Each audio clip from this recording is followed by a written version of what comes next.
Friends, આજે આપણે બનાવીએ બર્ન્ટ ગાર્લિક નૂડલ્સ. એના માટે એક પેકેટ નૂડલ્સનું મેં એને શું કહેવાય બોઇલ કર્યા અને એમાં ઠંડા પાણી નીચે મૂકી દીધા, ચડી ગયા એટલે, અને તેલ ચોપડીને રહેવા દીધા છે. આમાં 1 ટીસ્પૂન જેટલું તેલ ચોપડીને, એટલે આપણા નૂડલ્સ એકબીજાને ચોટી ન જાય. બીજી સામગ્રી જોશે: એક સ્મોલ કાંદો, 1 રેડ કેપ્સિકમ અને 1 યલો કેપ્સિકમ. રેડ અને યલો કેપ્સિકમથી આખો ફ્લેવર નૂડલ્સનો બદલાઈ જશે. It's a must. એકદમ ફ્લેવરફુલ થશે. It taste very nice. તો એક રેડ કેપ્સિકમ, એક યલો કેપ્સિકમ, એક 1 સ્મોલ ઓનિયન, 5 લસણની કલીની પેસ્ટ, 5 લસણ કલીની પેસ્ટ અને 1 ટીસ્પૂન સોય સોસ, આપણે સોયા સોસ.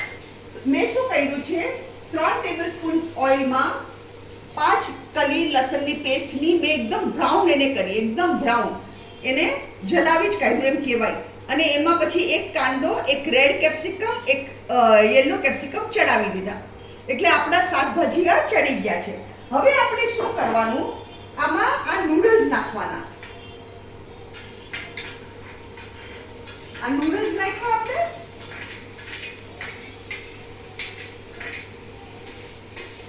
નૂડલ્સને ઠંડા પાણી નીચે ધોઈ કાઢવાના અને તેલ નાખીને રાખવાના, એટલે તમે ગમે ત્યારે બનાવવા હોય તો એકબીજાને ચોટે.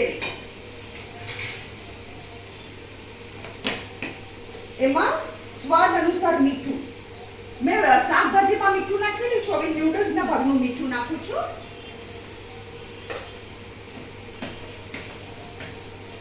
અને સોયા સોસ આપણો 1 ટીસ્પૂન સોયા સોસ.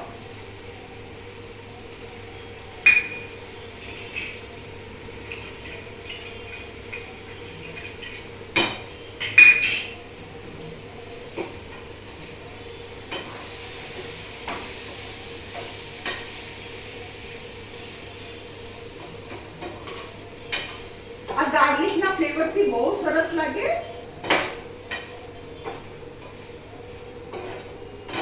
અને રેડ અને યલો કેપ્સિકમનો ફ્લેવર બી બહુ ફાઇન આવે.